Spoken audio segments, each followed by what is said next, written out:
लीला एक छोटे से द्वीप पे रहती थी। वो बहुत जिज्ञासु थी। हर दिन वो समुद्र किनारे खेलती थी। वो रंगीन सीपियां इकट्ठा करती थी। वो ऊंचे ऊंचे पेड़ों पे चढ़ती थी। लीला अपने द्वीप से बहुत प्यार करती थी। एक दिन लीला समुद्र किनारे टहल रही थी। सूरज ढल रहा था। आसमान नारंगी और गुलाबी रंग का हो गया था। लीला ने पानी में कुछ चमकता हुआ देखा। लीला पानी में चली गई। उसने देखा कि एक पत्थर चमक रहा है। यह पत्थर बहुत सुंदर था। यह नीले और हरे रंग का था। लीला ने पत्थर को उठाया। वो ठंडा और चिकना था। लीला ने पहले कभी ऐसा पत्थर नहीं देखा था। उसने सोचा कि वो इसे अपने पास रखेगी। यह एक खास पत्थर था। लीला ने पत्थर को अपने कान के पास रखा। उसे एक फुसफुसाहट सुनाई दी। द्वीप का दिल खोजो। पत्थर फुसफुसाया। लीला हैरान थी।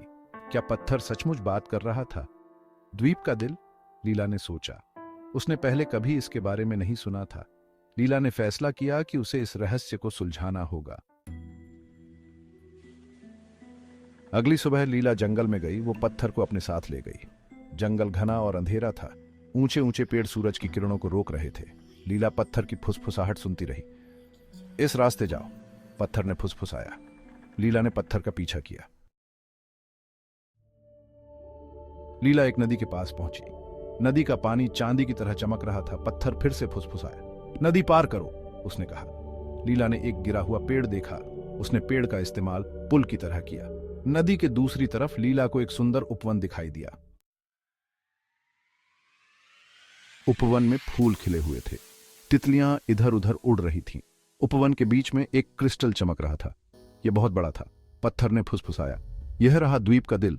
लीला को एहसास हुआ कि उसे द्वीप को फिर से जीवित बनाना होगा। लीला ने अपना हाथ क्रिस्टल पर रखा। क्रिस्टल चमकने लगा। उपवन में एक नया जीवन आ गया। फूल और भी चमकीले हो गए। तितलियां और भी तेजी से उड़ने लगीं। लीला को बहुत खुशी हुई। उसने द्वीप के दिल को फिर से जीवित बना दिया था। लीला अपने गांव वापस चली गई। पूरा द्वीप बदल गया था। पेड़ हरे भरे थे। फूल खिले हुए थे। जानवर खुश थे। लीला जानती थी कि वो हमेशा अपने द्वीप के जादू को याद रखेगी। वो हमेशा अपने दिल में बहादुर और दयालु रहेगी।